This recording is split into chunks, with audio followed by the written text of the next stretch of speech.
بسم اللہ الرحمن الرحیم۔ السلام علیکم ورحمۃ اللہ وبرکاتہ۔ یوٹیوب چینل ہیلدی لائف 92 میں خوش آمدید۔ اس ولاگ میں ہم بات کریں گے پری میچور ایجیکولیشن یعنی کہ صورت انزال۔ اس کے لیے آج ہمارے ساتھ موجود ہیں ہومیوپیتھک ڈاکٹر عدنان علی تارڑ۔ السلام علیکم سر۔ وعلیکم سر السلام کیا حال ہے؟ ٹھیک ہے جی اللہ کا سر۔ یہ صورت انزال کیا ہے، اس کے بارے میں ہمیں اور ہمارے دیکھنے والوں کو بریف کریں۔ جی تھینک یو۔ پری میچور ایجیکولیشن یعنی صورت انزال جو ہے یہ بہت جلد فارغ ہو جانا، مطلب پری میچور ایجیکولیٹ ہو جانا۔ تو یعنی سادہ لفظوں میں پھر اسے ٹرانسلیٹ کروں تاکہ اس کے سمجھنے والے اس مرض کو سمجھیں اور پھر اس کے سلوشن کی طرف آئیں کہ جب ازدواجی زندگی میں بیوی کے پاس جاتے ہی فوراً فارغ ہو جانا۔ تو پری میچور ایجیکولیشن کیوں ہوتی ہے؟ اس کے پیچھے سب سے بڑی کاز ہے دماغ اور اس کے ہارمونز۔ جب ہم دماغی طور پہ کسی سٹریس میں مبتلا ہوتے ہیں، کسی پریشانی، فکر، غم، صدمے، خوف میں مبتلا ہوتے ہیں، نیند کی کمی میں ہوتے ہیں، صحت مند غذا کی طرف نہیں جا رہے ہوتے، تو ایسے ہر معاملے میں ہمارا ہارمونز کا چینل متاثر ہو جاتا ہے۔ جب ہارمونز کا چینل متاثر ہوتا ہے تو اس میں دیگر امبیلنس کے ساتھ اس کے جنسی ہارمونز ہیں ان کا امبیلنس بھی آئے گا۔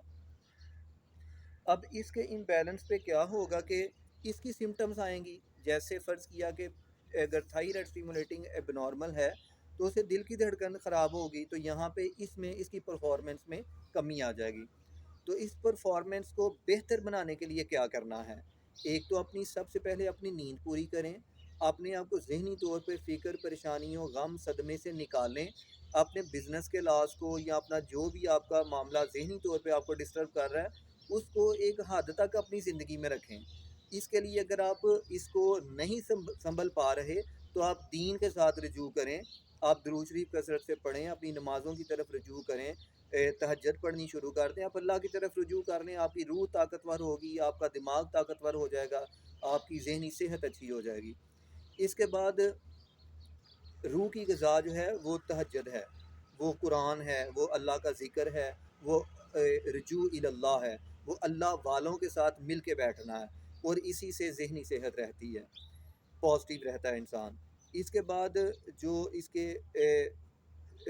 کے پہلے ٹیسٹ ہیں، مطلب یہ کیسے انویسٹیگیٹ کیا جائے کہ مسئلہ کہاں پہ ہے، تو آپ ٹیسٹوسٹیرون لیول چیک کروائیں اور اس کے ساتھ ایف ایس ایچ چیک کروائیں، یہ دونوں اکٹھے کروا لیں۔ اگر ایف ایس ایچ بھی کم ہے تو پھر آپ اپنے ذہن کو سیٹ کریں۔ اس کے لیے اگر آپ ان چیزوں سے نہیں کر پا رہے تو آپ کونسلنگ کروا لیں، یا آپ اس کے لیے ہومیوپیتھک میڈیسن پہ چلے جائیں۔ ایلوپیتھک میڈیسن میں اس لیے نہیں کہہ رہا کہ وہاں پہ آپ کو مزید ورز کرنے کے لیے کوئی ادویات مل سکتی ہیں، میں ان کے خلاف بات نہیں کر رہا، لیکن یہاں پہ کیس ہے انفرٹیلٹی کا۔ اگر سکون آور دوائیاں دی جائیں گی تو وہ ہارمونز کو بھی کم کریں گی، متاثر ہوگا اس سے، یہ والی صحت متاثر ہوگی۔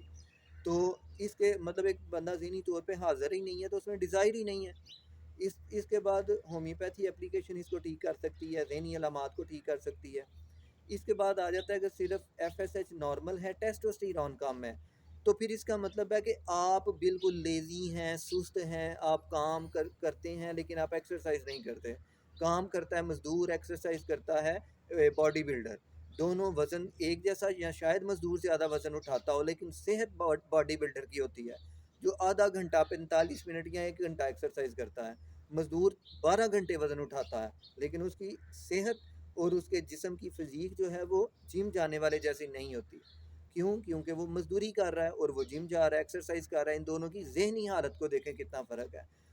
تو جب ہم ایکسرسائز کرتے ہیں، واک کرتے ہیں، جم جاتے ہیں یا ویسے گھروں میں ایکسرسائز کرتے ہیں، ایکسرسائز کے دوران، فزیکل ایکسرسائز کے دوران ٹیسٹوسٹیرون پیدا ہوتا ہے۔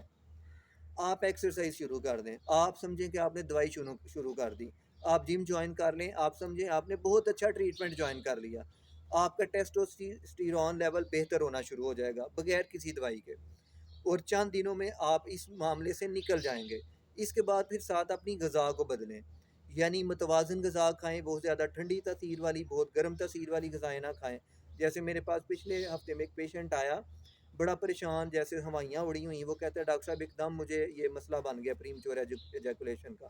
تو میں نے بڑی اس کی کیس ٹیکنگ کی، مجھے اینڈ پہ کو 15 منٹ کے بعد وجہ کیا ملی کہ اس کے بھائی کو کسی حکیم نے کہا کہ آپ نے کھجوریں بادام بھگو کے صبح مٹی کے برتن میں صبح ان کو گرینڈ کر کے پینا ہے، اور ساتھ اس کے شام کو جو وہ اسبگول کا چھلکا پینا ہے۔ مطلب اس نے اس کو اس طرح کی ٹھنڈی غذاؤں کا پلان دیا سارے دن کے لیے، کہ جس سے اس کو تو شاید ضرورت ہو، لیکن اس نے اس کے ساتھ وہ ساری چیزیں لینی شروع کر دیں کہ شاید یہ فائدہ مند ہے، اس سے اس کے جسم میں یہ مسئلہ بن گیا۔ میں نے اسے کہا کہ آپ نے خشک بادام کھانے ہیں، گرم دودھ میں شہد ڈال کے پینا ہے، اور جو کھجوریں ہیں وہ بھی سادہ، مطلب بغیر بھگوئے کھانی ہیں، اور 3 دن بعد مجھے دوبارہ بتانا ہے۔ وہ تقریباً 7-8 دن بعد آیا اور وہ کہتا ہے کہ ان سے میں ٹھیک ہو گیا ہوں بغیر کسی دوائی کے۔ تو بعض اوقات ہم اپنی غذاؤں میں ایسا چینج کر بیٹھتے ہیں کہ زیادہ گرم تاثیر والی غذائیں یا زیادہ ٹھنڈی تاثیر والی غذائیں ایک دم جب لیتے ہیں اس سے پرابلم آتا ہے۔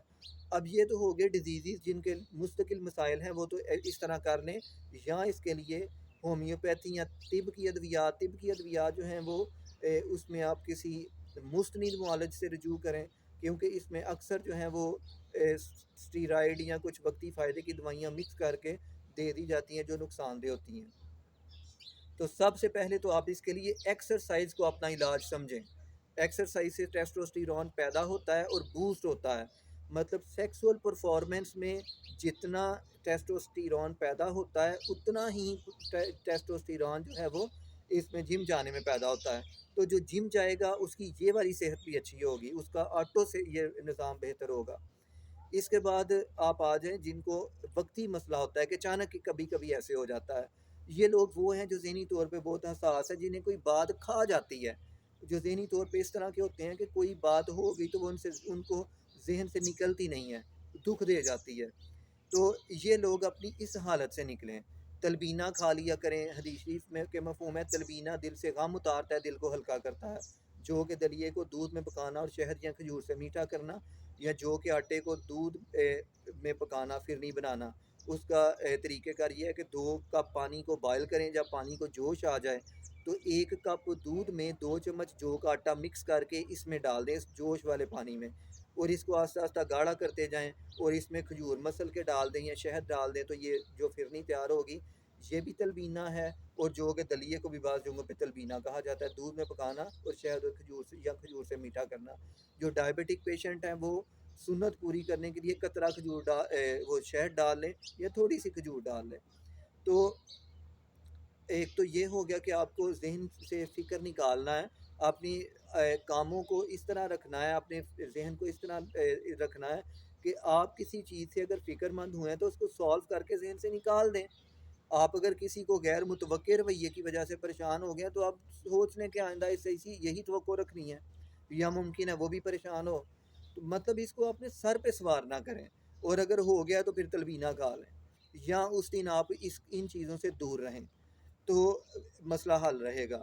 مطلب یہ ساری چیزیں جو ہیں، یہ کازز جو ہیں یہ دور ہو سکتی ہیں۔ اب وہ لوگ آ گئے جن کو یہ مسئلہ چمٹ گیا، مستقل مریض بن گئے ہیں، ان میں ٹیسٹوسٹیرون لیول خراب ہوگا یا ایف ایس ایچ لیول خراب ہوگا، اس کے لیے وہی بات بھی، وہ ایکسرسائز کریں، ساتھ ہومیوپیتھک ادویات کی اپلیکیشن لیں۔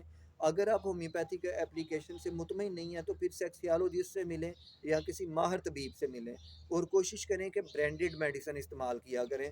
کمپنیوں کی دوائیوں کے نتائج چاہے کم ہوتے ہیں، لیکن انہوں نے یونیورسل فارمولا اڈاپٹ کیا، یہ پلان کیا ہوتا ہے کہ وہ اگر کوئی بلڈ پریشر کا، گردوں کا مریض بھی کھا لے تو اس کا نقصان نہ ہو۔ تو اگر کوئی صحت مند کھائے گا تو اس کو فائدہ کم ہوگا، زیادہ دنوں میں فائدہ ہوگا، وہ زیادہ بڑی ڈوز لے لیں، یا کم پوری ڈوز لیں، زیادہ دنوں تک لے لیں، لیکن ساتھ ایکسرسائز کریں گے تو جلد نتائج مل جائیں گے انشاءاللہ تعالی۔ بہت شکریہ، الحمدللہ آپ نے بڑی ڈیپلی اور لینتھی باتیں بتائیں۔ جو بھی کوئی اسے سن کے عمل کرے گا میرے خیال سے 50% تو وہ خود ہی ٹھیک ہو جائے گا۔ تو اسی کے ساتھ اس ولاگ کو کلوز کرتے ہیں، انشاءاللہ نیکسٹ ولاگ میں ملیں گے۔ جاتے جاتے ہمارا چھوٹا سا میسیج کہ ہم سب کو چاہیے 5 وقت باجماعت نماز قائم کریں اور نبی کریم صلی اللہ علیہ وآلہ وسلم پر درود پاک پڑھ کے ہدیہ کریں۔